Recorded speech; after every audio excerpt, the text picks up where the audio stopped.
मेरे मित्र व्योमकेश बख्शी के साथ बिताए वर्षों में मैंने यह अनुभव किया है कि किसी रहस्य की शुरुआत प्रायः उसी क्षण हो जाती है जब मनुष्य उसे साधारण समझकर अनदेखा कर देता है। जिन मामलों का अंत पूरे बंगाल में चर्चा का विषय बना, उनमें से कई ऐसे थे जिनकी पहली झलक किसी मामूली सी चिट्ठी, किसी भूले हुए नाम या किसी ऐसे व्यक्ति से मिली थी जिसे उस समय कोई महत्व नहीं देता। देवगढ़ का मामला भी कुछ ऐसा ही था। ये घटना 1939 की है। उन दिनों हम कलकत्ता के हैरिसन रोड वाले मकान में रहते थे। सर्दियां विदा लेने की तैयारी कर रही थीं और वसंत की हल्की धूप दोपहर के समय हमारे छोटे से बैठक खाने की खिड़की से भीतर उतर आती थी। व्योमकेश एक बंगाली मासिक पत्रिका पढ़ रहा था और मैं अदालत से लौटकर चाय की प्रतीक्षा कर रहा था। इतने में सत्यवती ने भीतर आकर कहा, तुम्हारे नाम एक पत्र आया है। व्योमकेश ने बिना ऊपर देखे हाथ बढ़ा दिया। किसका है? पता नहीं, नाम भी नहीं लिखा। मैंने लिफाफा हाथ में लिया। मोटे पुराने कागज का बना था। पता नीली स्याही से लिखा गया था, लेकिन भेजने वाले का नाम नहीं था। डाक की मोहर से केवल इतना समझ आया कि पत्र अल्मोड़ा जिले के किसी छोटे डाकघर से भेजा गया था। व्योमकेश ने चाकू से किनारा काटा और भीतर रखा एकमात्र कागज बाहर निकाला। उस पर केवल एक वाक्य लिखा था, यदि आप 7 दिन के भीतर देवगढ़ नहीं पहुंचे तो 8वें दिन हमारे गांव का सबसे ईमानदार आदमी मर जाएगा। बस इतना। न हस्ताक्षर, न कारण, न सहायता की प्रार्थना। मैंने अनायास कहा, यह किसी शरारती व्यक्ति का काम भी हो सकता है। व्योमकेश ने उत्तर नहीं दिया। उसने पत्र दूसरी बार पढ़ा, फिर तीसरी बार। कुछ देर बाद उसने पूछा, अजीत, तुम्हें इसमें सबसे विचित्र बात क्या लगी? मैंने सोचा, मृत्यु की बात। नहीं। फिर? जिसने पत्र लिखा है उसने ये नहीं लिखा कि किसी की हत्या होने वाली है। उसने लिखा है, सबसे ईमानदार आदमी मर जाएगा। इसमें अंतर है। मैंने हंसते हुए कहा, शब्दों के अंतर से क्या बदल जाएगा? व्योमकेश ने पत्र मोड़कर मेज पर रख दिया। कभी कभी पूरा मामला। 2 दिन बाद हम काठगोदाम जाने वाली रेलगाड़ी में बैठे थे। कलकत्ता की उमस पीछे छूट चुकी थी। खिड़की के बाहर मैदान धीरे धीरे बदलकर पहाड़ियों की तलहटी में बदलने लगे। अगले दिन सुबह हम काठगोदाम पहुंचे। वहां से एक पुरानी बस हमें पहाड़ी सड़क पर लगभग 5 घंटे ऊपर ले गई। सड़क कभी देवदार के जंगलों के बीच से निकलती, कभी गहरी खाई के किनारे से। दोपहर बाद बस एक छोटे बाजार पर रुक गई। चालक ने कहा, यहीं तक जाएगी। देवगढ़? व्योमकेश ने पूछा। एक वृद्ध दुकानदार मुस्कुराया, बस वहां नहीं जाती बाबू, आगे पैदल जाना होगा। कितनी दूर? लगभग 10 कोस नहीं। वह हंस पड़ा, शहर वाले कोस नहीं समझते। 4 घंटे लगेंगे। हमने अपना सामान एक पहाड़ी कुली को दे दिया। पतली पगडंडी धीरे धीरे ऊपर चढ़ती चली गई। चारों ओर देवदार के लंबे वृक्ष खड़े थे। हवा में राल और गीली मिट्टी की मिली जुली गंध थी। रास्ते भर मुश्किल से 2-3 आदमी मिले। सूर्य पश्चिम की पहाड़ियों के पीछे झुकने लगा था कि कुली ने सामने इशारा किया, वही देवगढ़ है। मैं रुक गया। ढलान पर छोटे छोटे पत्थर के मकान दिखाई दे रहे थे, स्लेट की छतें। कुछ घरों से धुआं उठ रहा था। सीढ़ीनुमा खेतों के बीच बसा इतना छोटा गांव कि पहली नजर में उसकी पूरी बसावट दिखाई दे जाती थी। कुली बोला, पूरे गांव में 25 घर हैं। सब एक दूसरे के रिश्तेदार नहीं हैं, लेकिन सब एक दूसरे को बचपन से जानते हैं। गांव के प्रवेश पर एक छोटा सा जलस्रोत था। वहीं एक युवक पीतल के 2 घड़े भर रहा था। उसने हमें देखकर हाथ जोड़ दिए। आप लोग कलकत्ता से आए हैं? व्योमकेश ने कहा। हां। तुम्हें कैसे पता? युवक मुस्कुराया।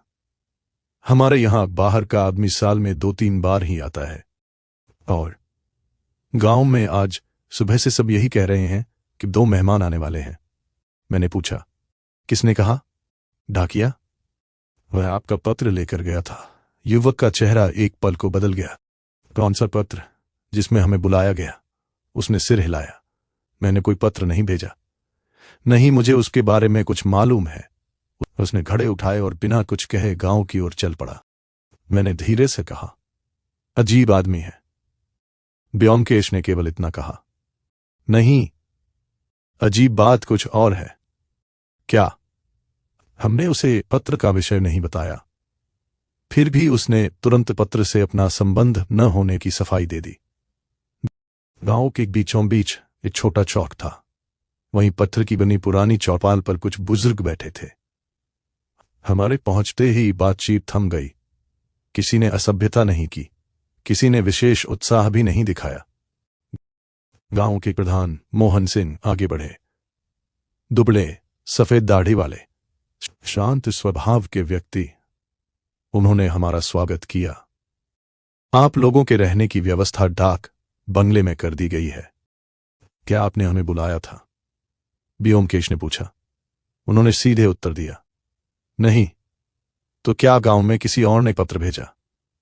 मोहन सिंह ने आसपास बैठे लोगों की ओर देखा, फिर बोले, यदि किसी ने भेजा भी है तो उसने मुझे नहीं बताया। रात पूरी तरह उतर चुकी थी जब हम डाक बंगले पहुंचे। वह ब्रिटिश काल की पत्थर की इमारत थी।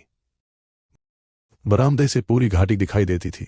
दूर दूर तक फैले देवदार, नीचे बहती पतली नदी और सामने एक ऊंची पहाड़ी। उसकी चोटी पर अंधेरे के बीच एक अकेला पत्थर का घर। वहां कोई दीपक नहीं जल रहा था, फिर भी वो घर दूर से स्पष्ट दिखाई देता था। मैंने पूछा, वहां कौन रहता है? डाक बंगले का देखभाल करने वाला बूढ़ा कुछ क्षण चुप रहा, फिर बोला, अब कोई नहीं। कब से? 3 दिन हुए। पहले कौन रहता था? उसने बहुत धीरे से उत्तर दिया, वही आदमी जिसके बारे में आपके पत्र में लिखा था। उस क्षण मैंने ब्योमकेश की ओर देखा। उसके चेहरे पर न आश्चर्य था न उत्सुकता। वह केवल उस दूर खड़े पत्थर के घर को देख रहा था।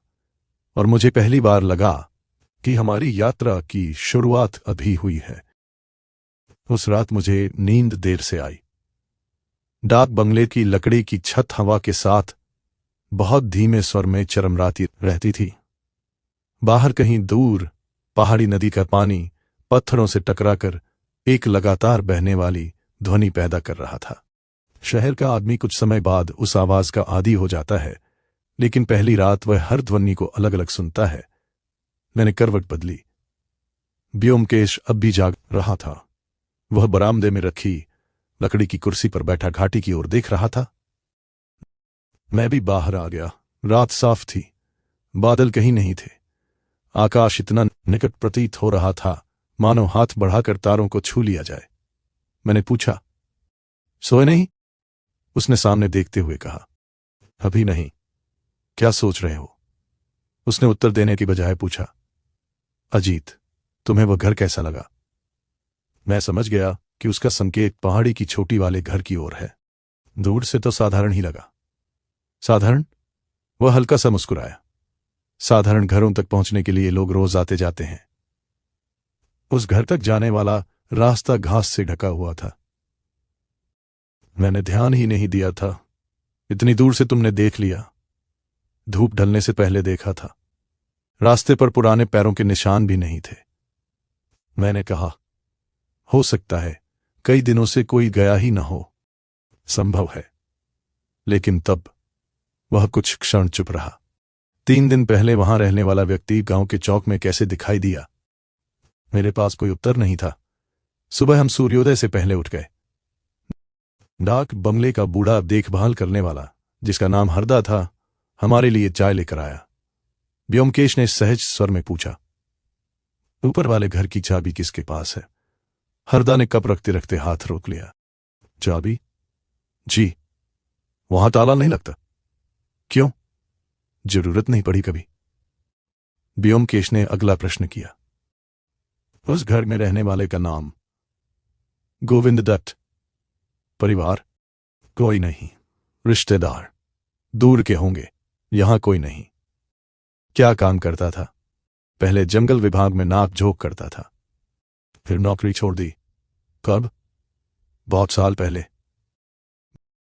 मैंने देखा हरदा हर उत्तर देने से पहले एक पल रुकता था, जैसे शब्द चुन रहा हो। व्योमकेश ने उससे अधिक कुछ नहीं पूछा।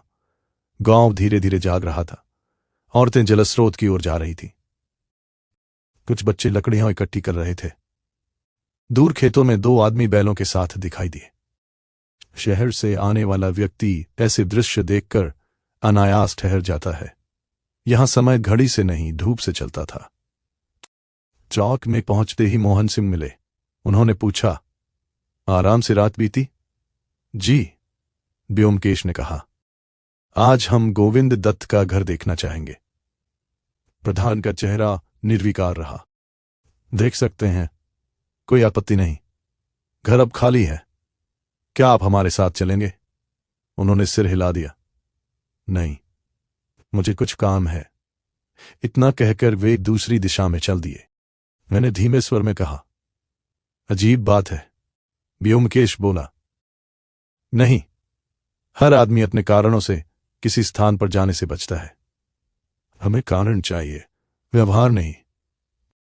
पहाड़ी तक पहुंचने वाली पगडंडी गांव के पीछे से निकलती थी। शुरू में रास्ता साफ था, फिर देवदार के वृक्ष घने होने लगे। सूरज निकल चुका था, फिर भी जंगल के भीतर ठंडक बनी हुई थी। कहीं कहीं धरती पर गिरी सूखी सुइयां इतनी मोटी परत बना चुकी थीं कि कदम रखने पर भी आवाज नहीं होती थी। लगभग आधे घंटे बाद हम उस घर के सामने थे। पत्थर की दीवारें, स्लेट की छत, लकड़ी का बरामदा, दरवाजा आधा खुला।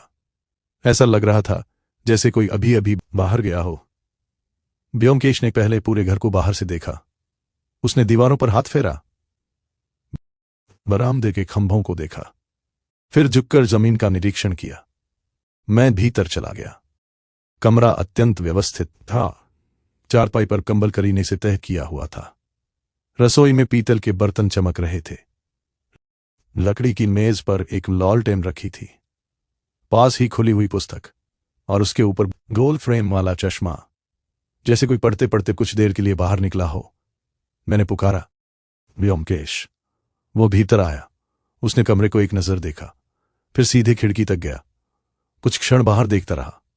फिर उसने मुझसे पूछा, अजीत, यदि कोई आदमी यह घर हमेशा के लिए छोड़कर जाए तो क्या वो अपना चश्मा यहीं छोड़ देगा? मैंने सहज उत्तर दिया, शायद नहीं। और किताब? वो भी नहीं। ठीक। उसने पुस्तक बंद कर दी। इस कमरे में बहुत सी चीजें हैं, लेकिन एक वस्तु नहीं है। क्या? चलने वाली लाठी। मैं चौंका। तुम्हें कैसे मालूम कि गोविंद दत्त लाठी रखते थे? उसने मुस्कुराकर खिड़की के पास रखी लकड़ी की चौखट दिखाई।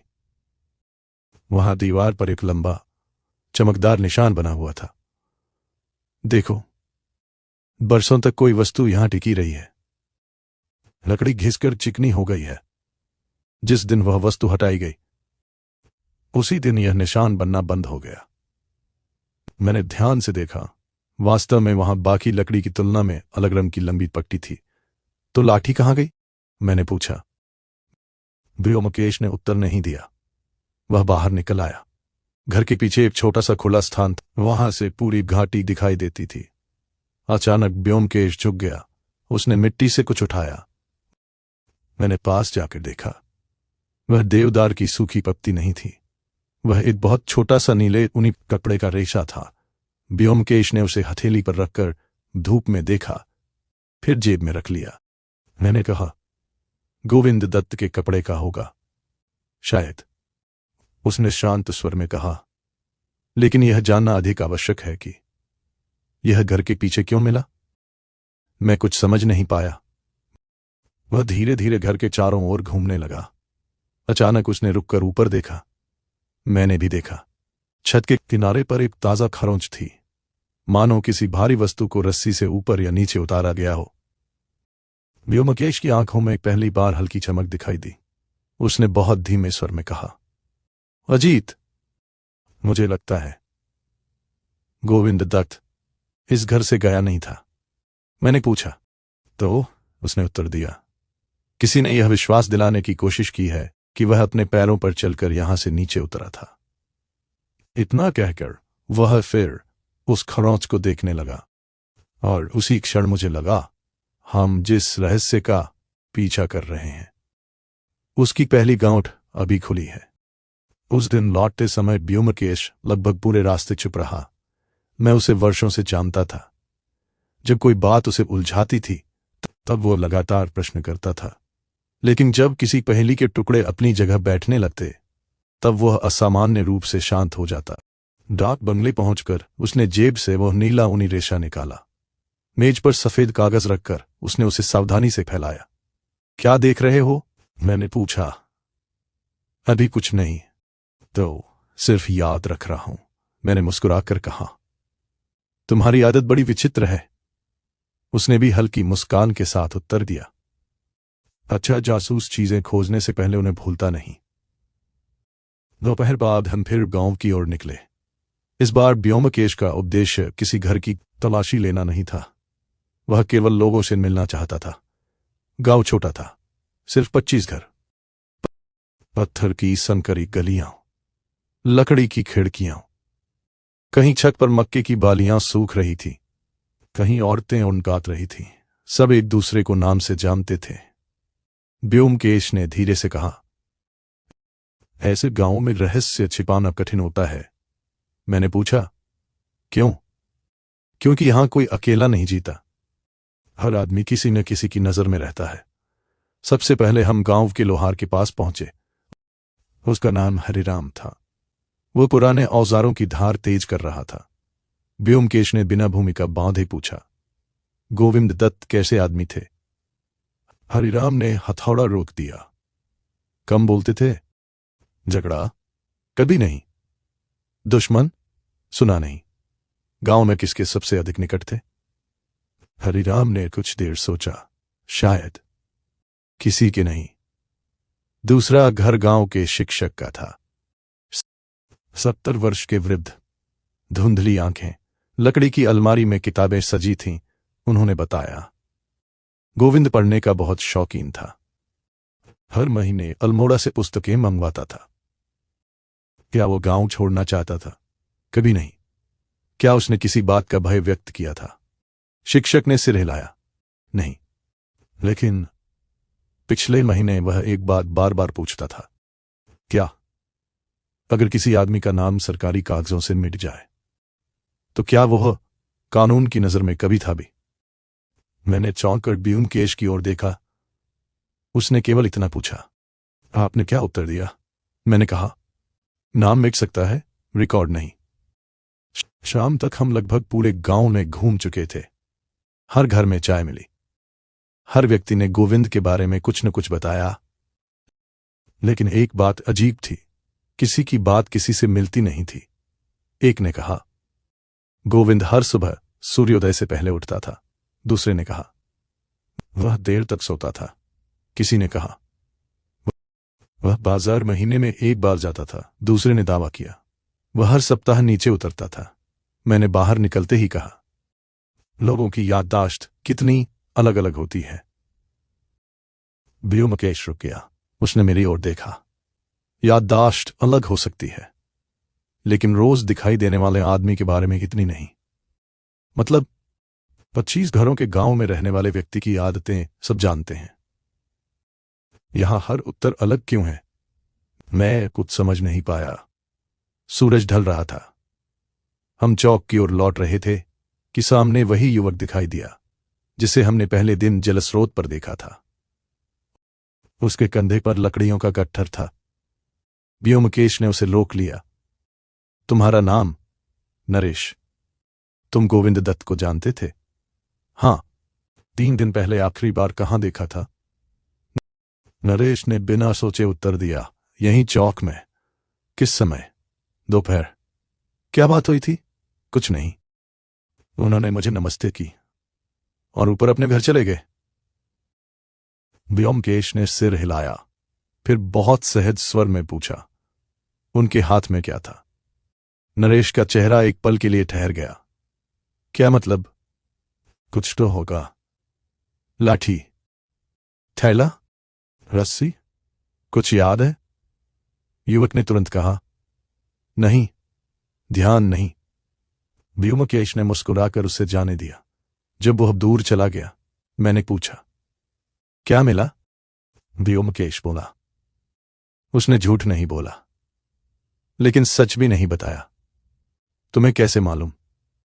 क्योंकि जिसने किसी आदमी को आखिरी बार देखा हो, उसे यह याद रहता है कि वह खाली हाथ था या नहीं। डाक बंगले लौटते समय रास्ते में एक मोड़ पर व्योमकेश अचानक रुक गया। उसने नीचे घाटी की ओर देखा, फिर मेरी ओर मुड़ा। अजीत, तुमने गांव गिना था? नहीं, मैंने गिना 25 घर। हां, लेकिन धुएं की चिमनियां 24 थीं। मैंने कहा, शायद एक घर में चूल्हा नहीं जला होगा। संभव है, लेकिन वह कौन सा घर था? मैंने पीछे मुड़कर देखा। दूर पहाड़ी पर वही अकेला मकान दिखाई दे रहा था। उसकी चिमनी से भी धुआं नहीं उठ रहा था। मैंने कहा, वही होगा। व्योमकेश ने बहुत धीरे से उत्तर दिया, नहीं, उस घर को मैंने गिनती में शामिल ही नहीं किया था। मेरे कदम वहीं रुक गए। यदि ऊपर वाला घर अलग था, तो 25 घरों वाले गांव में उस दिन केवल 24 चूल्हे क्यों जल रहे थे? और पहली बार मुझे लगा कि व्योमकेश किसी गुमशुदगी की नहीं, पूरे गांव की दिनचर्या की जांच कर रहा है। उस रात भोजन के बाद व्योमकेश ने कोई चर्चा नहीं की। वह बरामदे में बैठा अपनी नोटबुक के पन्ने उलटता रहा। मैंने कई बार सोचा कि उससे पूछूं, लेकिन उसके चेहरे की शांति देखकर चुप ही रहा। कुछ देर बाद उसने बिना मेरी ओर देखे पूछा, अजीत, आज हमने कितने लोगों से बात की? लगभग सभी से, और सबने गोविंद दत्त को पहचानने की बात कही। हां, लेकिन किसी ने उसके कपड़ों का रंग नहीं बताया। मैंने हंसकर कहा, यह भी कोई याद रखने की चीज है? उसने पहली बार मेरी ओर देखा। पहाड़ के छोटे गांव में हर आदमी रोज लगभग एक ही कपड़े पहनता है। फिर भी किसी ने यह नहीं बताया कि उसने क्या पहना था। मैंने उत्तर नहीं दिया। बात सच थी। अगली सुबह व्योमकेश मुझे लेकर गांव के डाकघर पहुंचा। डाकघर कहना भी शायद ठीक नहीं होगा।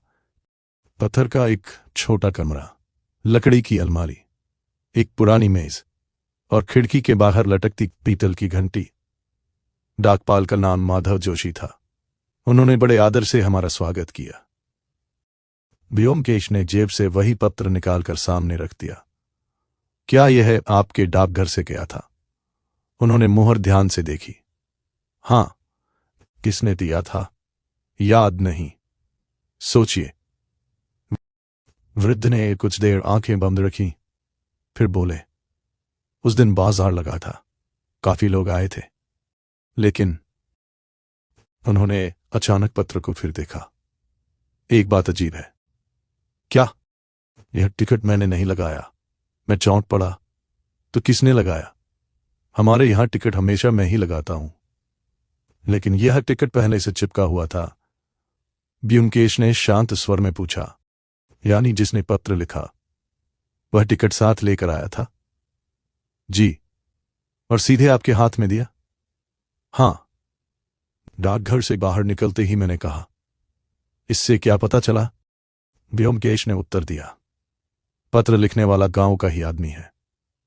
इतनी जल्दी निष्कर्ष? जो व्यक्ति कई मील दूर पहाड़ी गांव से पत्र भेजने आता है, वह पहले से टिकट लेकर नहीं चलता। लेकिन जो अक्सर डाकघर आता हो, उसे यह आदत हो सकती है। हम आगे बढ़ ही रहे थे कि सामने एक बूढ़ी स्त्री दिखाई दी, सिर पर लकड़ियों की टोकरी, धीमी चाल। हरदा ने कल रात बताया था कि उनका नाम गौरा देवी है। वह इस गांव की सबसे उम्रदराज महिला थी। व्योमकेश ने नम्रता से पूछा, माताजी, क्या आप गोविंद दत्त को अच्छी तरह जानती थीं? उन्होंने बिना सोचे कहा, उसे बचपन से देखा है। आखिरी बार कब देखा था? 3 दिन पहले। कहाँ? जलस्रोत के पास। क्या कर रहा था? बस खड़ा था। अकेला? हां। क्या उसने आपसे बात की? नहीं। इतना कहकर वह आगे बढ़ने लगी। व्योमकेश ने उन्हें रोका नहीं। जब वह कुछ दूर निकल गईं, तो उसने धीरे से कहा, अजीत, आज तक जितने लोगों ने गोविंद को आखिरी बार देखने की बात कही है, किसी ने उससे बातचीत नहीं की। मैं ठिठक गया। सचमुच हर किसी ने कहा था कि उसने गोविंद को देखा, लेकिन किसी ने यह नहीं कहा कि उसने उसके साथ 5 मिनट बिताए। किसी ने यह नहीं बताया कि उसने क्या कहा। किसी ने यह नहीं बताया कि उसकी आवाज कैसी थी। केवल देखा था। दोपहर तक हम फिर पहाड़ी वाले घर पहुंचे। इस बार ब्योमकेश सीधे पीछे की ढलान पर उतर गया। मैं उसके पीछे पीछे चल पड़ा। कुछ दूर नीचे जाकर उसने एक स्थान पर रुकने का संकेत किया। जमीन पर सूखी पत्तियों की परत थी। उसने अपनी छड़ी से उन्हें धीरे धीरे हटाया। नीचे मिट्टी का रंग अलग था, मानो कुछ समय पहले वहां खुदाई हुई हो। मैंने घबराकर कहा, क्या यहां? उसने तुरंत सिर हिला दिया। नहीं, यह कब्र नहीं है। तो किसी भारी वस्तु को कुछ समय के लिए यहां रखा गया था। मैंने चारों ओर देखा। वहां कोई निशान नहीं था। ब्योमकेश ने पास पड़े एक देवदार के तने की ओर इशारा किया। रस्सी घिसने का निशान। मैंने ध्यान से देखा। वास्तव में छाल का एक हिस्सा नया सा छिला हुआ था। किसी ने ऊपर वाले घर से कुछ नीचे उतारा है। लेकिन क्या? मैंने पूछा। ब्योमकेश ने उत्तर नहीं दिया। वह धीरे धीरे ढलान पर और नीचे उतर गया।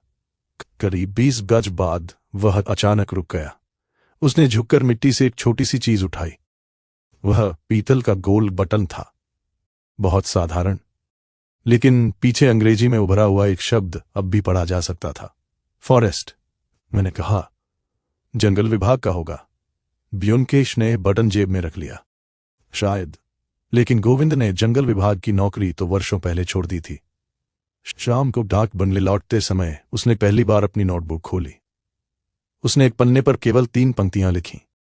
जिसे सबने देखा, उसे किसी ने सुना नहीं, और जिस घर में कोई नहीं रहता, वहां से किसी चीज को नीचे उतारा गया। मैंने उत्सुक होकर पूछा, अब क्या सोच रहे हो?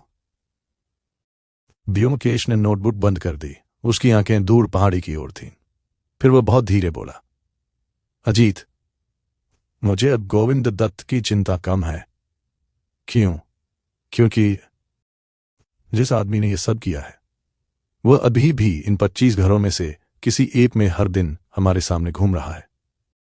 उसका स्वर बिल्कुल शांत था, लेकिन उस वाक्य के बाद पहली बार मुझे देवगढ़ की खामोशी सामान्य नहीं लगी। उस छोटे से गांव में कोई भाग नहीं सकता था। फिर भी सच अब तक किसी की पकड़ में नहीं आया था।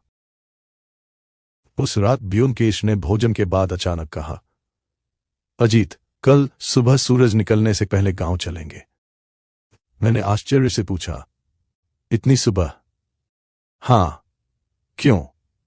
उसने केवल इतना कहा, दिन में आदमी दिखाई देता है, सुबह उसकी आदतें दिखाई देती हैं। भोर का उजाला अभी पूरी तरह फैला भी नहीं था कि हम गांव पहुंच गए। पहाड़ों पर सुबह धीरे धीरे उतरती है। पहले दूर की चोटियों पर धूप आती है, फिर देवदारों की चोटियां सुनहरी होती हैं। उसके बाद रोशनी घरों की छतों तक पहुंचती है, और सबसे अंत में आंगन जागते हैं। गांव अभी आधा सोया हुआ था, लेकिन चूल्हों से धुआं उठना शुरू हो चुका था। ब्योमकेश चौक में नहीं रुका। वह सीधे जलस्रोत की ओर बढ़ गया। वहां वही पत्थर का चबूतरा था जहां पहले दिन हमारी मुलाकात नरेश से हुई थी। वह झुककर जमीन देखने लगा। मैंने पूछा, क्या ढूंढ रहे हो? पानी नहीं, रास्ता। कैसा रास्ता? उसने उत्तर नहीं दिया। करीब 10 मिनट बाद उसने एक जगह इशारा किया। पत्थरों के बीच की मिट्टी बाकी जगह से अधिक दबी हुई थी। देखो। मैंने ध्यान से देखा। वहां नियमित आवाजाही के निशान थे, लेकिन वे गांव की ओर नहीं जा रहे थे। वे जंगल की ओर मुड़ते थे। मैंने कहा, शायद लकड़ी काटने वाले जाते होंगे। ब्योमकेश ने सिर हिलाया। नहीं, लकड़ी वाले कुल्हाड़ी लेकर जाते हैं।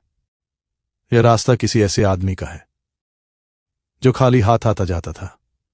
हम उस पगडंडी पर चल पड़े। लगभग 15 मिनट बाद जंगल अचानक खुल गया। सामने एक छोटी सी समतल जमीन थी। वहां पत्थरों से घिरी एक पुरानी कब्र दिखाई दी। कोई मंदिर नहीं, कोई शिलालेख नहीं, बस एक साधारण पत्थर जिस पर कई जम चुकी थी। मैंने कहा, यहां तो किसी ने आने जाने की बात भी नहीं बताई। व्योमकेश कब्र के पास बैठ गया। उसने हाथ से काय हटाई। धीरे धीरे कुछ अक्षर उभर आए। मैं पढ़ नहीं पाया। उसने साफ करके मुझे देखने को कहा। पत्थर पर लिखा था हेमंत दत्त। नीचे वर्ष लिखा था 1912 से 1938। मैंने सोचा गोविंद दत्त और हेमंत दत्त शायद भाई होंगे। व्योमकेश कुछ नहीं बोला। उसने कब्र के चारों ओर घूमकर देखा, फिर अचानक मुस्कुराया। अजीत, अब तक पूरे गांव में हमने कितने लोगों से बात की? लगभग सभी से, और किसी ने हेमंत दत्त का नाम लिया? मैंने याद करने की कोशिश की। नहीं, एक बार भी नहीं। गोविंद का नाम सबने लिया था, लेकिन हेमंत दत्त का नहीं। हम वापस लौटने ही वाले थे कि पीछे से किसी के कदमों की आहट सुनाई दी। हम मुड़े। वह नरेश था, हाथ में खाली बांस की टोकरी। हमें देखकर वह ठिठक गया। उसके चेहरे पर पहली बार घबराहट साफ दिखाई दी। आप यहां कैसे? व्योमकेश ने सहज स्वर में पूछा। तुम यहां रोज आते हो? ना, नहीं। तो आज क्यों आए? नरेश ने उत्तर देने में देर की। बस, रास्ता छोटा पड़ता है। व्योमकेश ने कब्र की ओर देखा, फिर बोला, हेमंत दत्त कौन थे? नरेश का चेहरा एकदम फीका पड़ गया। उसने कब्र की ओर देखा भी नहीं, धीरे से बोला, मैं नहीं जानता। और बिना एक क्षण रुके वह तेजी से वापस पगडंडी की ओर चल पड़ा। मैंने कहा, वह झूठ बोल रहा था। व्योमकेश ने पहली बार स्पष्ट शब्दों में कहा। हां, और यह अब तक का सबसे महत्वपूर्ण झूठ है। गांव लौटते समय व्योमकेश असामान्य रूप से तेज कदमों से चल रहा था। मैं उसके बराबर पहुंचा। क्या समझे? उसने उत्तर दिया, इस गांव में एक आदमी गायब नहीं हुआ है, बल्कि एक नाम गायब किया गया है। मैंने पूछा, मतलब? वह कुछ क्षण रुका। देवदार की ऊंची शाखाओं से छनकर धूप उसके चेहरे पर पड़ रही थी। उसने बहुत शांत स्वर में कहा, अजीत, जिस व्यक्ति का नाम लोग लेने से बचते हैं, कई बार वही पूरे रहस्य की पहली कुंजी होता है। हम दोनों गांव की ओर बढ़ गए, और उसी समय चौक की दिशा से अचानक एक औरत की घबराई हुई आवाज सुनाई दी। प्रधान जी, जल्दी आइए। ऊपर वाले घर का दरवाजा आज फिर खुला हुआ है। मैं अनायास व्योमकेश की ओर देखने लगा, लेकिन उसके चेहरे पर घबराहट नहीं थी, केवल एक हल्की सी गंभीरता थी, मानो वह इस समाचार की प्रतीक्षा पहले से कर रहा हो। घाटी की शांति उस स्त्री की आवाज से जैसे एक क्षण के लिए टूट गई। हम तेज कदमों से चौक की ओर बढ़े। वहां 5-6 लोग पहले ही इकट्ठा हो चुके थे। जिस स्त्री ने आवाज लगाई थी उसका नाम कमला था। सांसें तेज चल रही थीं। उसने कांपते हाथ से पहाड़ी की ओर इशारा किया। मैं घास काटने गई थी। ऊपर वाले घर का दरवाजा खुला था। प्रधान मोहन सिंह ने पूछा, कल बंद था? हां, तुमने देखा था? मैं रोज उस रास्ते से जाती हूं। व्योमकेश ने बीच में केवल एक प्रश्न किया। तुम भीतर गई थी? नहीं। क्यों? कमला ने बिना देर किए उत्तर दिया। मुझे लगा कोई अंदर होगा। उसका उत्तर सुनकर व्योमकेश ने कुछ नहीं कहा। हम सब साथ साथ पहाड़ी पर चढ़ने लगे।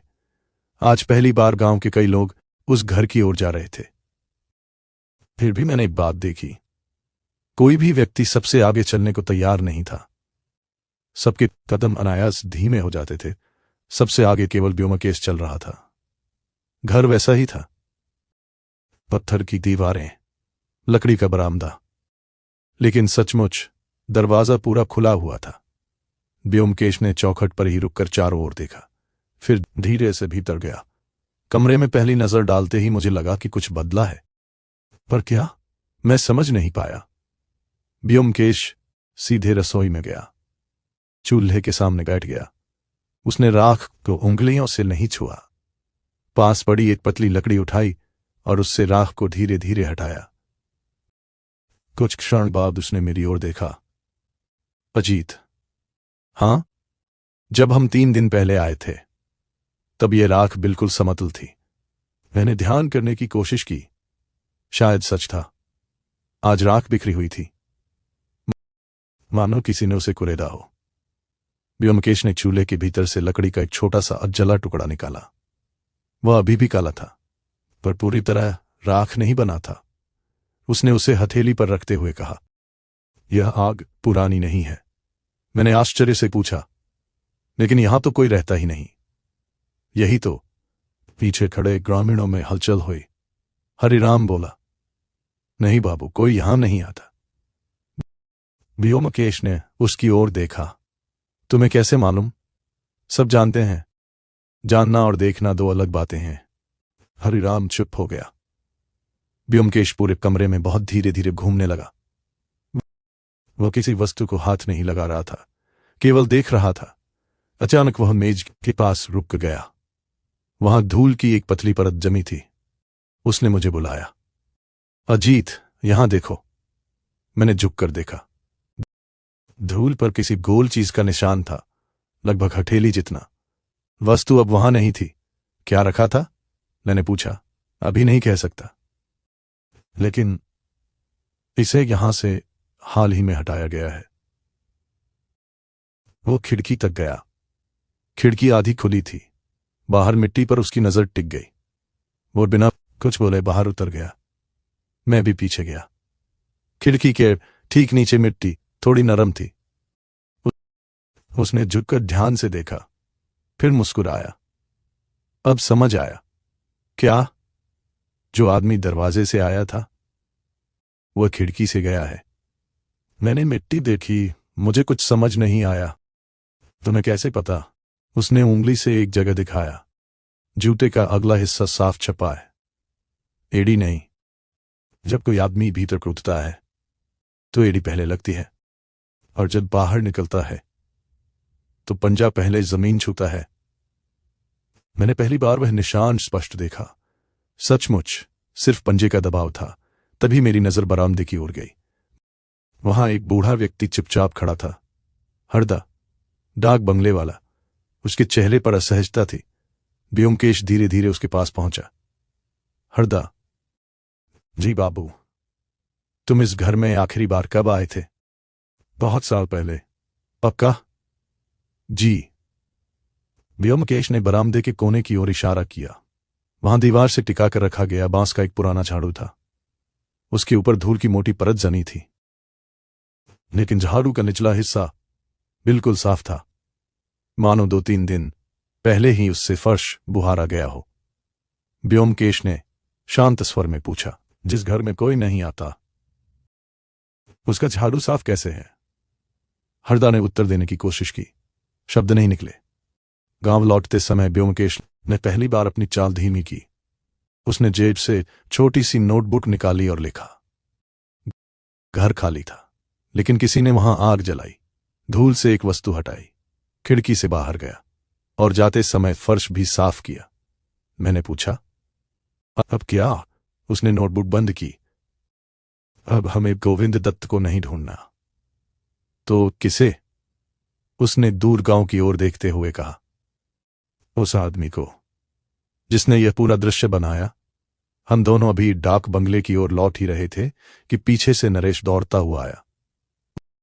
उसकी सांसें तेज चल रही थीं। वह कुछ क्षण बोल ही नहीं पाया। फिर उसने घबराए स्वर में कहा, बाबू, प्रधान जी ने बुलाया है। क्यों? आज सुबह गांव के पुराने रजिस्टर में एक पन्ना फटा हुआ मिला है। व्योमकेश वहीं रुक गया। उसने केवल एक वाक्य कहा, आखिरकार किसी ने गलती कर दी। उस शाम डाक बंगले की सीढ़ियां चढ़ते हुए मैंने व्योमकेश से पूछा, क्या सचमुच एक फटा हुआ पन्ना इतना महत्वपूर्ण हो सकता है? उसने धीरे धीरे चलते हुए कहा, कई बार पूरी किताब बची रहती है और केवल वही पन्ना गायब होता है जिसमें उत्तर लिखा हो। गांव का पुराना रजिस्टर पंचायत भवन में रखा था। पत्थर की छोटी सी इमारत, अंदर लकड़ी की एक अलमारी, उसी में मोटे कपड़े में लिपटी कई पुरानी भैयां रखी थीं। मोहन सिंह ने सावधानी से एक भई हमारे सामने रखी। यह गांव का जन्म मृत्यु और जमीन का पुराना लिखा है। व्योमकेश ने पहला पन्ना खोला। स्याही कई जगह धुंधली पड़ चुकी थी। कुछ नाम पढ़े जा सकते थे, कुछ नहीं। मैंने देखा, बीच में सचमुच एक पन्ना साफ साफ फाड़ा गया था। किनारे नए नहीं थे, लेकिन बहुत पुराने भी नहीं। व्योमकेश ने उंगली से कागज का किनारा छुआ, फिर पूछा, यह कब पता चला? मोहन सिंह बोले, आज सुबह। इससे पहले आपने देखा था? नहीं। यह बही आखिरी बार कब खोली गई थी? प्रधान ने कुछ सोचा। लगभग 2 महीने पहले। व्योमकेश ने पन्नों की गिनती शुरू कर दी। मैंने पूछा, क्या ढूंढ रहे हो? फटे हुए पन्ने का वर्ष। कुछ क्षण बाद उसने भई बंद कर दी। यह पन्ना सन 1918 का था।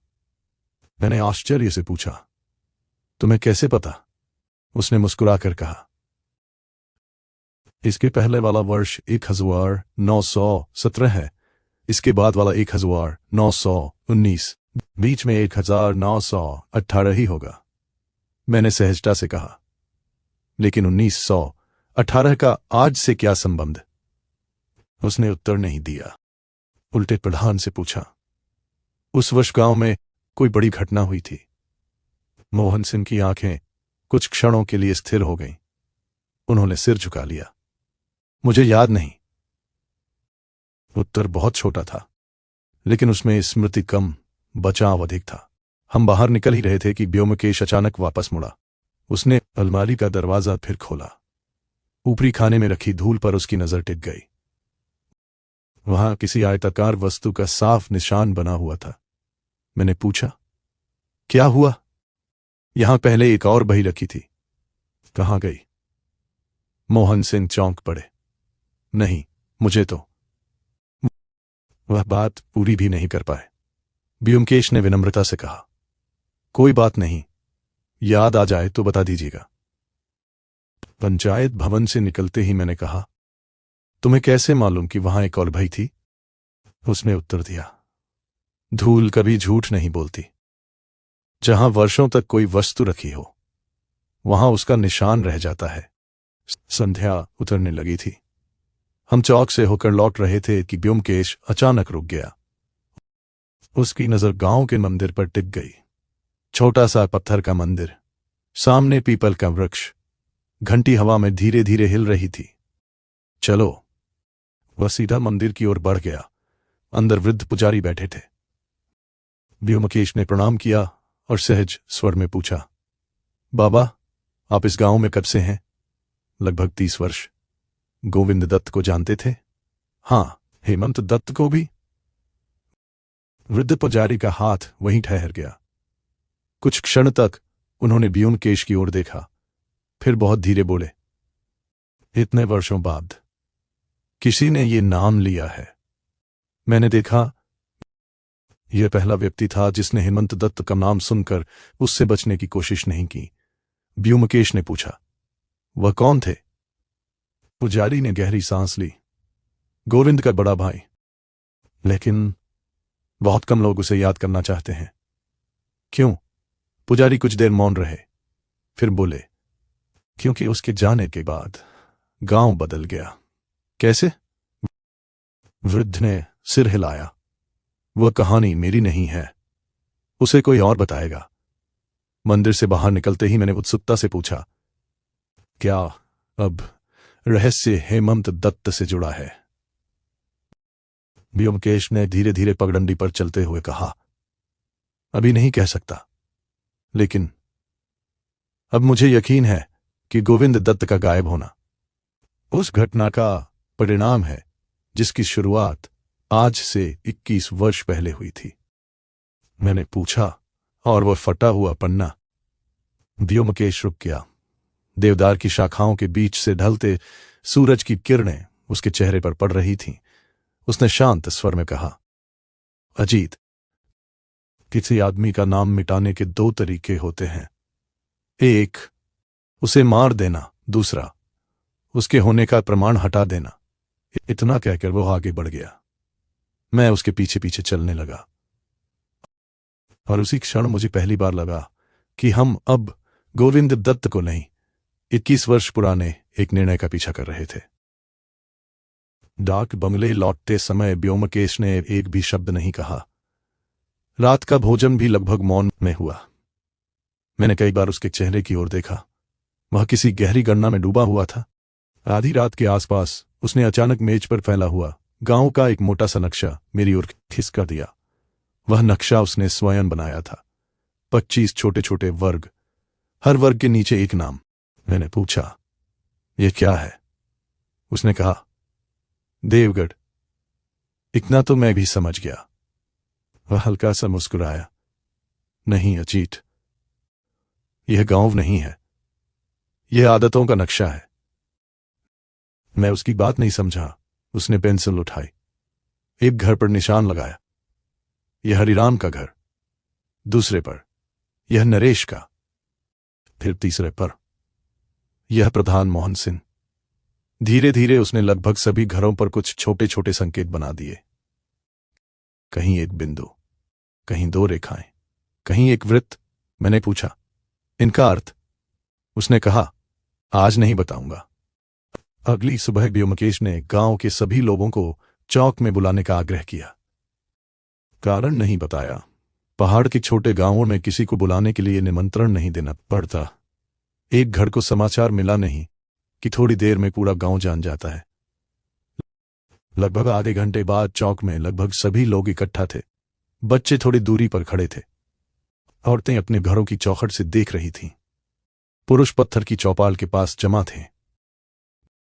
व्योमकेश ने भीड़ पर एक नजर डाली, फिर शांत स्वर में बोला, मैं कुछ प्रश्न पूछूंगा, जिसे उत्तर मालूम हो वही बोले।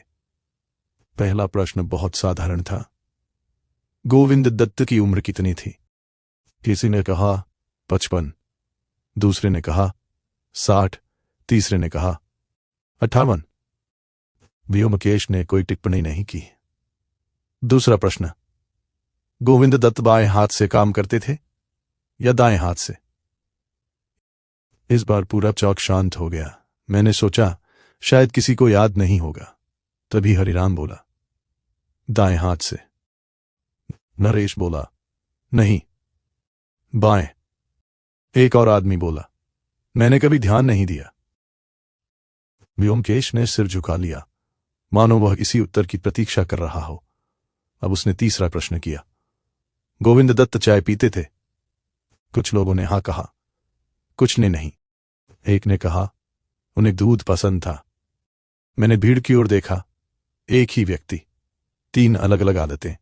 तभी व्योमकेश ने मेरी ओर मुड़कर कहा, अजीत, क्या तुम्हें अब भी लगता है कि इन लोगों ने गोविंद दत्त को सचमुच देखा था? मेरे मुंह से अनायास निकला, नहीं। भीड़ में हलचल फैल गई। प्रधान ने पूछा, आप कहना क्या चाहते हैं? व्योमकेश ने बहुत शांत स्वर में उत्तर दिया, मैं केवल यह कह रहा हूं कि जिस व्यक्ति को आप सबने देखने का दावा किया, उसके बारे में किसी की स्मृति एक जैसी नहीं है। यह स्वाभाविक नहीं। नरेश अचानक आगे आया। उसके चेहरे पर तनाव साफ दिखाई दे रहा था। बाबू, आप हमें झूठा कह रहे हैं? नहीं। व्योमकेश का स्वर पहले जैसा ही शांत था। मैं केवल यह जानना चाहता हूं कि तुमने गोविंद दत्त को आखिरी बार सचमुच देखा था, या किसी ऐसे आदमी को देखा था जिसे तुमने गोविंद समझ लिया? चौक एकदम शांत हो गया। किसी बच्चे तक की आवाज नहीं आ रही थी। नरेश की आंखें फैल गईं। उसने कुछ कहना चाहा, फिर रुक गया। उसी क्षण व्योमकेश ने एक ऐसा प्रश्न पूछा जिसकी मुझे बिल्कुल अपेक्षा नहीं थी। नरेश, तुम पढ़े लिखे हो? थोड़ा हस्ताक्षर कर लेते हो? हाँ। डाकघर का टिकट कहाँ मिलता है? नरेश ने सहजता से उत्तर दिया, माधव जी के पास। वाक्य पूरा होने से पहले ही वह रुक गया। उसके चेहरे का रंग बदल गया। उसे शायद स्वयं समझ आ गया था कि उसने क्या कह दिया। व्योमकेश ने बिना आवाज ऊंची किए पूछा, पहले तुमने कहा था कि तुम्हें उस पत्र के बारे में कुछ नहीं मालूम। फिर तुम्हें कैसे पता कि टिकट माधव जी से ही लिया जाता है? नरेश कुछ नहीं बोला। व्योमकेश ने आगे बढ़कर उसके कंधे पर हाथ रखा। घबराओ मत, मुझे ये नहीं जानना कि पत्र किसने लिखा, मुझे यह जानना है कि वह लिखवाया किसने। यह सुनते ही मैंने पहली बार भीड़ के बीच खड़े मोहन सिंह को देखा। अब तक उनका चेहरा शांत था, लेकिन इस प्रश्न के बाद उनकी उंगलियां अनायास एक दूसरे में उलझ गईं। व्योमकेश की नजर भी उसी क्षण उन पर गई, बस एक पल के लिए, और फिर वह सामान्य हो गया। उसने घोषणा की, आज के लिए बस इतना ही, कल सुबह मैं आप सबसे फिर मिलूंगा। लोग धीरे धीरे अपने घरों की ओर लौटने लगे। मैंने उत्सुक होकर पूछा, तुमने पूछताछ यहीं क्यों रोक दी? व्योमकेश ने चौक से निकलते हुए कहा, क्योंकि जब कोई आदमी अपने उत्तरों से नहीं, अपने मौन से डरने लगे, तो समझो वह अगली भूल करने वाला है। उसने एक बार पीछे मुड़कर गांव की ओर देखा। 25 घरों पर शाम उतर रही थी। धुएं की पतली लकीरें हवा में घुल रही थीं। और व्योमकेश ने बहुत धीमे स्वर में कहा, अजीत, आज पहली बार मुझे यकीन हुआ है, गोविंद दत्त इस रहस्य का केंद्र नहीं है। वह तो केवल उस कहानी का अंतिम व्यक्ति है जिसकी शुरुआत 21 वर्ष पहले हुई थी। उस रात वर्षा शुरू हो गई। पहाड़ों की बारिश मैदानों जैसी नहीं होती। यहां बादल पहले घाटी में उतरते हैं, फिर बिना किसी चेतावनी के पूरा आकाश पानी से भर जाता है। डाक बंगले की टीन की छत पर गिरती बूंदों की आवाज देर तक सुनाई देती रही। मैं सोने ही वाला था कि व्योमकेश ने कहा, अजीत, कल हमें मंदिर फिर जाना होगा, पुजारी के पास। हाँ, क्या वह कुछ छिपा रहे हैं? नहीं, फिर वह उतना ही जानते हैं जितना बताना चाहते हैं। अगली सुबह वर्षा थम चुकी थी। देवदार के तनों से पानी अब भी टपक रहा था। मिट्टी भीग जाने के कारण रास्ता फिसलन भरा हो गया था। मंदिर पहुंचे तो पुजारी पत्थर की सीढ़ियां धो रहे थे। हमें देखते ही बोले, आप लोग फिर आ गए। व्योमकेश ने मुस्कुराकर कहा, इस बार मैं प्रश्न कम करूंगा, मुझे केवल एक कहानी सुननी है। वृद्ध ने कुछ देर तक उसकी ओर देखा, फिर सीढ़ियों पर बैठ गए। कौन सी कहानी? सन 1918 की। उनके हाथ वहीं रुक गए। काफी देर तक उन्होंने कुछ नहीं कहा, फिर बहुत धीमे स्वर में बोले, तुमने वह वर्ष कैसे खोज लिया? व्योमकेश ने उत्तर नहीं दिया। कुछ क्षण बाद पुजारी ने कहना शुरू किया, तब मैं इस गांव में नहीं था, लेकिन मेरे गुरु थे, उनसे जो सुना वही बता सकता हूं। उन्होंने दूर पहाड़ी की ओर देखा। उस वर्ष बरसात बहुत भयंकर हुई थी। 3 दिन तक लगातार पानी बरसा। ऊपर की पहाड़ी खिसक गई। कई खेत दब गए, एक मकान भी। मैंने पूछा, किसका? दत्त परिवार का। मैंने तुरंत कहा, यानी हेमंत और गोविंद का? हां, तब गोविंद छोटा था और हेमंत लगभग 20 वर्ष का। वृद्ध कुछ देर चुप रहे, फिर बोले, उस दुर्घटना के बाद गांव में बहुत कुछ बदल गया, लेकिन पहाड़ की बात पहाड़ में ही रह गई। व्योमकेश ने पूछा, क्या किसी की मृत्यु हुई थी? पुजारी ने सिर हिलाया। सरकारी कागजों में 2 लोगों की। मैंने कहा, सरकारी कागजों में? उन्होंने मेरी ओर देखा। पहाड़ पर जो होता है वह हमेशा नीचे दफ्तर तक वैसा नहीं पहुंचता। व्योमकेश ने पहली बार सीधा प्रश्न किया, क्या उस बरसात में कोई बच्चा भी लापता हुआ था? वृद्ध ने चौंक कर उसकी ओर देखा। तुम्हें यह किसने बताया? किसी ने नहीं, मैंने अनुमान लगाया। कुछ क्षण तक मंदिर में केवल घंटी की हल्की आवाज सुनाई देती रही। फिर पुजारी ने स्वीकार किया, हां, एक बालक का कहीं उल्लेख नहीं हुआ। नाम मुझे नहीं मालूम, लेकिन मेरे गुरु कहा करते थे कि उस वर्ष गांव ने किसी को खोया कम, भुलाया ज्यादा। मंदिर से लौटते समय मैंने पूछा, तुमने बच्चे वाली बात कैसे सोची? व्योमकेश ने उत्तर दिया, अजीत, फटा हुआ पन्ना जन्म और मृत्यु दोनों का था। यदि केवल किसी वयस्क का नाम हटाना होता तो पूरी भई क्यों छिपाई जाती, लेकिन अगर किसी बच्चे का अस्तित्व ही दर्ज न होने देना हो तो मैं उसके थर्ड तक पहुंचने की कोशिश कर रहा था। दोपहर बाद हम गांव के स्कूल पहुंचे। पुराने शिक्षक बरामदे में बैठे ऊन का स्वेटर बुन रहे थे। ब्योमकेश ने बिना भूमिका के पूछा, क्या इस गांव में कभी दो ऐसे परिवार थे जिनका उपनाम दत्त था? वृद्ध ने तुरंत कहा, नहीं। उत्तर बहुत तेज था, इतना तेज कि स्वयं उन्हें भी उसका एहसास हो गया। उन्होंने धीरे से जोड़ा, मेरा मतलब, मुझे याद नहीं। ब्योमकेश ने उनकी ओर देखा। आपकी उम्र कितनी है? 70। तो 1918 में आप 12 वर्ष के रहे होंगे। शिक्षक चुप रहे। 12 वर्ष का लड़का अपने गांव में पहाड़ी टूटने जैसी घटना भूल सकता है? कोई उत्तर नहीं मिला। हम उठकर चलने लगे। दरवाजे तक पहुंचकर ब्योमकेश अचानक लौट आया। उसने मेज पर रखी पुरानी स्याही की दवात उठाई। क्या मैं इसे देख सकता हूं? जरूर। दवात के नीचे धूल का एक गोल निशान बना हुआ था, लेकिन उसके पास एक और हल्का सा निशान था, जैसे वर्षों तक वहां एक छोटी तस्वीर रखी रही हो। अब वह तस्वीर गायब थी। ब्योमकेश ने दवात वापस रख दी। उसने तस्वीर के बारे में कुछ नहीं पूछा। शाम को डाक बंगले लौटते समय मैं स्वयं को रोक नहीं पाया। तुम्हें आखिर मिला क्या है?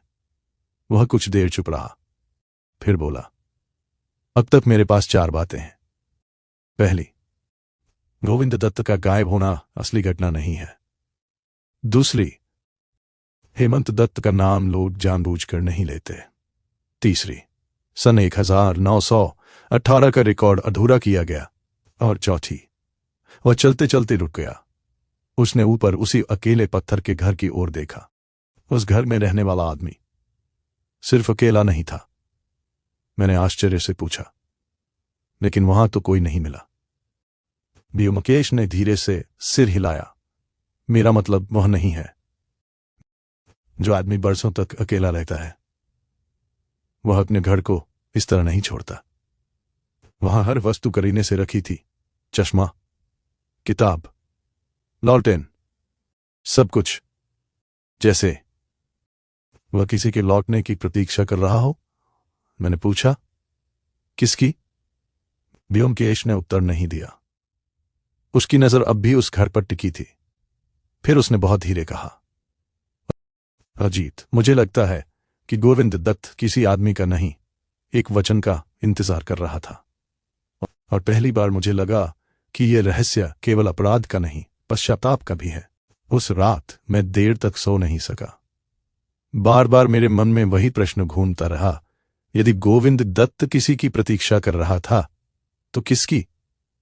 और यदि वह लौटकर कभी नहीं आया तो उसके घर में 2 दिन पहले आग किसने जलाई? सुबह जब मेरी आंख खुली, ब्योमकेश कमरे में नहीं था। मैं बरामदे में आया।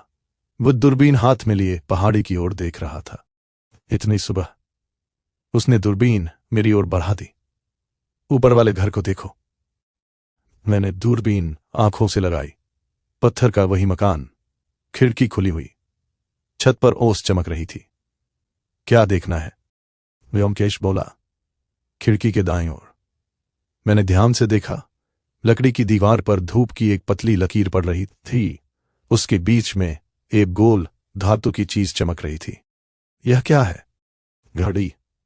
लेकिन हमने पहले तो नहीं देखी थी, क्योंकि उस दिन खिड़की बंद थी। हम बिना समय गंवाए फिर पहाड़ी पर पहुंचे। इस बार ब्योमकेश सीधे उसी दीवार के सामने जाकर खड़ा हो गया। लकड़ी की कील पर एक पुरानी जेब घड़ी टंगी थी। चेन टूटी हुई, कांच चटका हुआ, घड़ी बंद थी।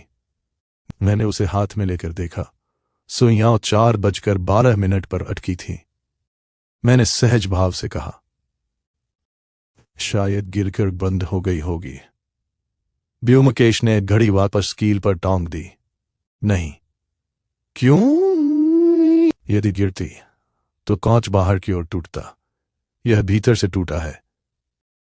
मैं कुछ समझ नहीं पाया। उसने कमरे में एक चक्कर लगाया, फिर अचानक मेरी ओर मुड़ा। अजीत, पहली बार जब हम यहां आए थे तब यह घड़ी कहां थी? मैंने याद करने की कोशिश की। मुझे नहीं पता। मुझे भी नहीं। यही सबसे बड़ी बात है। इतने में पीछे से किसी के कदमों की आहट आई। हम मुड़े। मोहन सिंह खड़े थे। उन्होंने धीमे स्वर में कहा, आप लोग रोज यहीं चले आते हैं? व्योमकेश मुस्कुराया। घर अच्छा है। प्रधान ने घर के भीतर एक नजर डाली।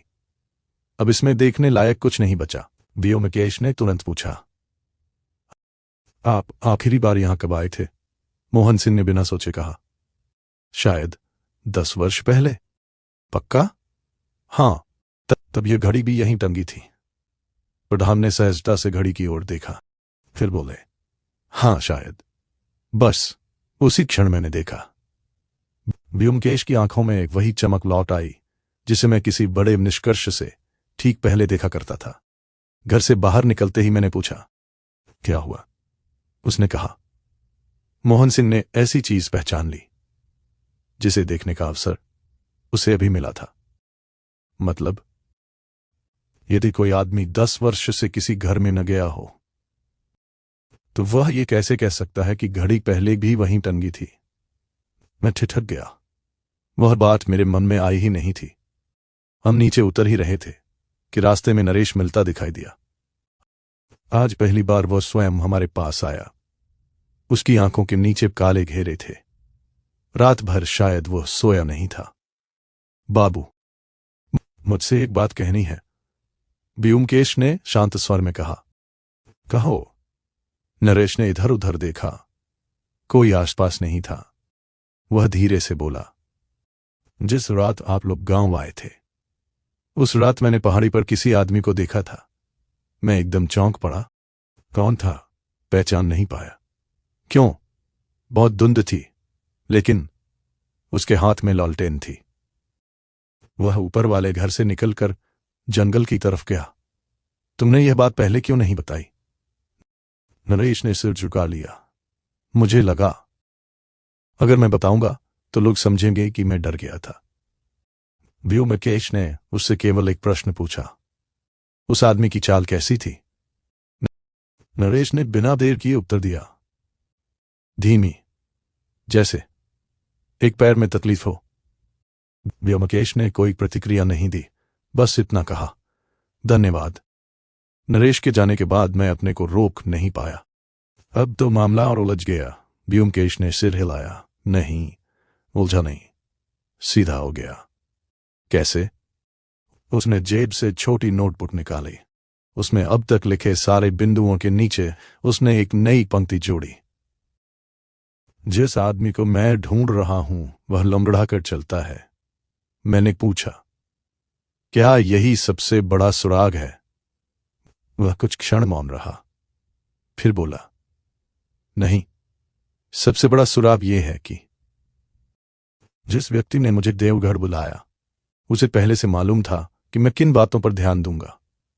मैंने विस्मय से उसकी ओर देखा। यानी? व्योमकेश की दृष्टि दूर पहाड़ी पर टिक गई। उसका उत्तर बहुत धीमा था।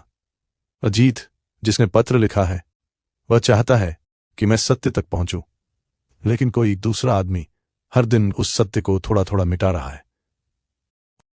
उसी समय दूर घाटी में बादल फिर उतरने लगे और मुझे पहली बार लगा कि अब रहस्य का अंत अधिक दूर नहीं था। अगली सुबह व्योमकेश सामान्य दिनों से भी पहले उठ गया।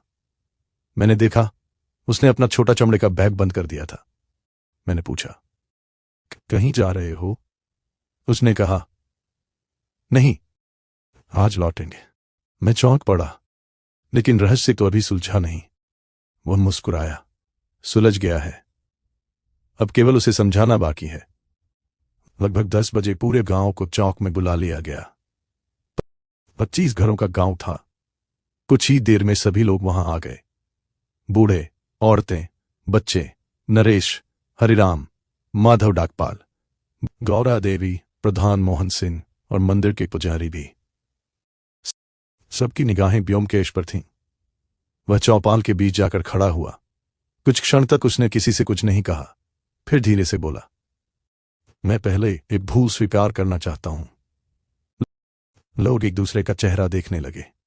देवगढ़ आने के बाद मुझे लगा था कि मैं गोविंद दत्त की गुमशुदगी की जांच कर रहा हूं, लेकिन मैं गलत था। यह मामला किसी आदमी के गायब होने का नहीं है। यह मामला एक निर्णय का है मोहन सिंह ने पहली बार पूछा। कौन सा निर्णय? व्योमकेश ने उनकी ओर देखा, जो 21 वर्ष पहले लिया गया था। चौक में सन्नाटा छा गया। व्योमकेश ने धीरे धीरे कहना शुरू किया। सन 1918 में इस गांव पर पहाड़ी टूटी। उस दुर्घटना में केवल घर नहीं दबे थे, रिकॉर्ड भी दब गए थे। और उसी अफरा तफरी में एक गलती हुई। वह कुछ क्षण रुका। सरकारी रजिस्टर में 2 लोगों की मृत्यु दर्ज हुई, लेकिन वास्तव में मरने वालों की संख्या 2 नहीं थी। भीड़ में हलचल हुई। व्योमकेश ने आगे कहा, एक बच्चा भी लापता हुआ था। उसका नाम किसी सरकारी कागज में नहीं पहुंचा। फिर उसका अस्तित्व धीरे धीरे लोगों की स्मृति से भी मिटा दिया गया। मैंने देखा। नरेश ने अनायास मोहन सिंह की ओर देखा और मोहन सिंह ने तुरंत नजरें फेर लीं।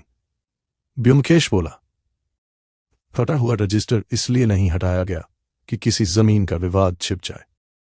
उसे इसलिए हटाया गया ताकि उस बच्चे का नाम फिर कभी सामने ना आए।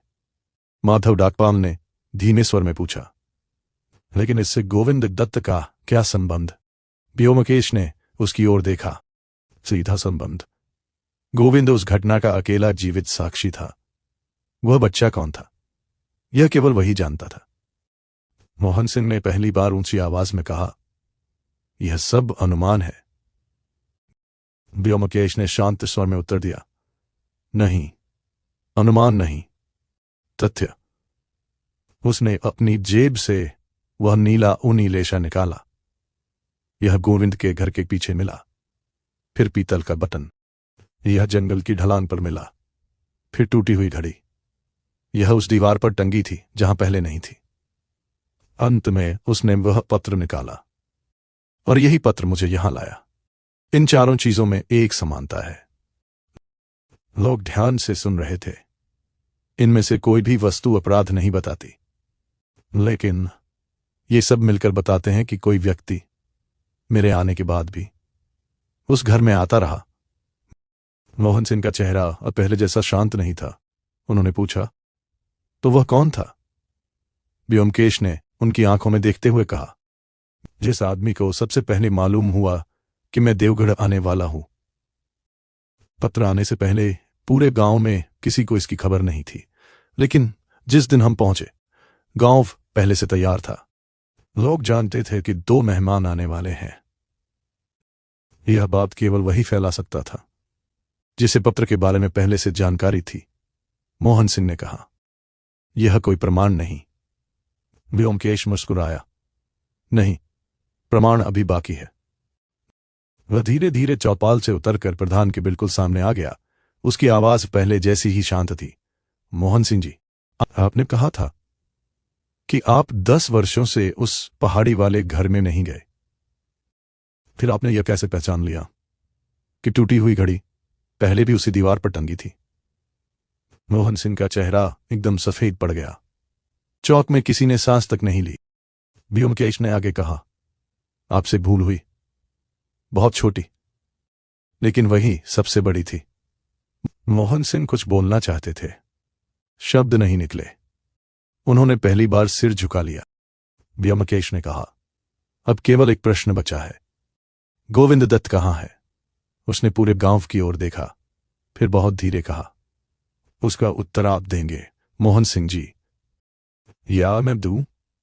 और उसी क्षण मैंने देखा मोहन सिंह के हाथ कांप रहे थे। मोहन सिंह ने कुछ क्षण तक सिर झुकाए रखा। चौक में उपस्थित किसी व्यक्ति ने एक शब्द भी नहीं कहा। पहाड़ की हवा देवदार की शाखाओं से टकराकर एक लंबी सांस जैसी ध्वनि पैदा कर रही थी। व्योमकेश ने मौन नहीं तोड़ा। वह जानता था कि कुछ स्वीकारोक्तियां प्रश्नों से नहीं, प्रतीक्षा से निकलती हैं। आखिरकार मोहन सिंह ने धीमे स्वर में कहा, आप कितना जानते हैं? व्योमकेश ने उत्तर दिया, इतना कि अब झूठ बोलने से किसी का भला नहीं होगा। कुछ देर तक प्रधान की आंखें उस पहाड़ी की ओर लगी रहीं, जहां पत्थर का अकेला घर दिखाई देता था। फिर उन्होंने कहना शुरू किया, 21 वर्ष पहले जो पहाड़ी टूटी थी, उसने केवल खेत नहीं दबाए थे, उसने 2 परिवार भी तोड़ दिए थे। हेमंत दत्त उस समय जंगल विभाग में काम करता था। बरसात वाली रात वह नीचे बाजार गया हुआ था। घर पर उसका छोटा भाई गोविंद था और उसके साथ एक 7 वर्ष का बालक। मैंने पूछा, कौन सा बालक? मोहन सिंह ने उत्तर देने से पहले आंखें बंद कर ली। मेरा छोटा भाई मोहन। पूरा चौक स्तब्ध रह गया। उन्होंने आगे कहा, पहाड़ी खिसकी, घर दब गया। सुबह तक हम लोग मलबा हटाते रहे। गोविंद बच गया, लेकिन मेरा भाई नहीं मिला। न शरीर, न कोई निशान। सरकारी अफसर आए, उन्होंने जल्दी जल्दी कागज बनाए। जो मिला उसी के आधार पर रिपोर्ट लिखी। मेरे पिता ने कहा, बच्चे का नाम मत लिखो। मैंने विस्मय से पूछा, क्यों? मोहन सिंह ने कांपती आवाज में कहा, क्योंकि उसे कभी जन्म के रिकॉर्ड में दर्ज ही नहीं कराया गया था। अगर नाम सामने आता तो जमीन का बंटवारा बदल जाता, सरकारी मुकदमा चलता, परिवार टूट जाता। उन्होंने सोचा, जो चला गया उसे कागजों में खोजने से क्या मिलेगा? व्योमकेश ने धीरे से कहा, और वही आपकी पहली भूल थी। मोहन सिंह ने सिर झुका लिया। हेमंत लौटा तो उसने अपने घर से ज्यादा उस बच्चे को खोजा। उसे सच्चाई बताई गई, लेकिन उसने विश्वास नहीं किया।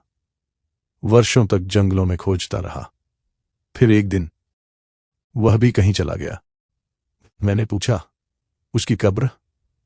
मोहन सिंह बोले, खाली है। कब्र इसलिए बनाई गई ताकि लोग प्रश्न पूछना बंद कर दें। चौक में फिर सन्नाटा छा गया। अब व्योमकेश ने पहली बार गोविंद का नाम लिया।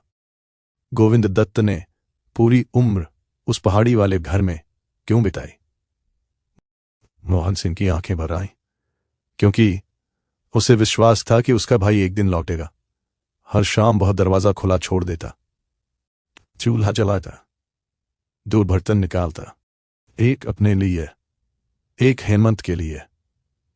मुझे अनायास उस घर की सजी हुई मेज याद आ गई। खुली किताब, रखा हुआ चश्मा, तय किया हुआ कंबल, सब कुछ किसी की प्रतीक्षा में था। मैंने पूछा, लेकिन गोविंद गया कहां? मोहन सिंह ने उत्तर नहीं दिया। व्योमकेश स्वयं बोल उठा, वह कहीं नहीं गया। सबकी निगाहें उसकी ओर उठ गईं। 3 दिन पहले गोविंद की मृत्यु स्वाभाविक थी। उसे किसी ने नहीं मारा, वह अपने घर में ही चल बसा। मेरे मुंह से निकल पड़ा, तो फिर शव? व्योमकेश ने शांत स्वर में कहा। मोहन सिंह ने उसका अंतिम संस्कार कर दिया, चुपचाप, बिना किसी को बताए, क्योंकि उन्हें डर था कि पुलिस आएगी, पुराने रिकॉर्ड खुलेंगे और 21 वर्ष पहले दबा हुआ मामला फिर सामने आ जाएगा। मोहन सिंह की आंखों से आंसू बह निकले। मैंने अपराध नहीं छिपाया था, मैं अपने पिता की भूल छिपाता रहा। व्योमकेश ने धीरे से सिर हिलाया। इसीलिए तुम हर रात उस घर जाते रहे, चूल्हा जलाते रहे, ताकि लोगों को लगे गोविंद अभी जीवित है। घड़ी दीवार पर तुमने टांगी, फर्श तुमने बुहारा, राख तुमने कुरेदी और रजिस्टर से वही पन्ना निकाला जिस पर उस बच्चे का नाम कभी लिखा ही नहीं जाना चाहिए था। मैंने पूछा, फिर पत्र? मोहन सिंह ने जेब से छोटी सी स्याही की डिब्बी निकाली। मैंने लिखा था। क्यों? क्योंकि मैं अकेले ये बोझ नहीं उठा पा रहा था। मुझे लगा अगर कोई सच तक पहुंच सकता है तो वो केवल व्योमकेश पक्षी है। व्योमकेश ने कुछ क्षण तक उनकी ओर देखा, फिर बोला, तुमने देर की, लेकिन अंततः सही आदमी को बुलाया। उस दिन दोपहर बाद हम देवगढ़ छोड़ने लगे। पूरा गांव हमें विदा करने आया। कोई शोर नहीं था, कोई औपचारिकता नहीं, बस पहाड़ की वही शांत हवा। जब हम मोड़ तक पहुंचे, मैंने पीछे मुड़कर देखा। ऊपर पहाड़ी पर बना वह पत्थर का घर धूप में नहा रहा था। मैंने कहा, अब उसका क्या होगा? व्योमकेश कुछ देर तक उसे देखता रहा, फिर बोला, कुछ घरों में लोग नहीं रहते, सिर्फ उनकी प्रतीक्षा रहती है। और जब प्रतीक्षा समाप्त हो जाती है तो घर भी विश्राम मांगता है। उसके बाद हम नीचे उतरते चले गए। देवदार के वृक्ष धीरे धीरे पीछे छूटते गए और देवगढ़ अपने 25 घरों के साथ फिर उसी शांति में लौट गया जिसे हमने पहली बार वहां पहुंचकर महसूस किया था। यह कहानी आपको कैसी लगी कमेंट करके जरूर बताएं, और अगर आप कोई कहानी सजेस्ट करना चाहते हैं तो वो भी जरूर बताएं। और ऐसी ही और कहानियां सुनने के लिए चैनल को सब्सक्राइब जरूर कर लें। धन्यवाद।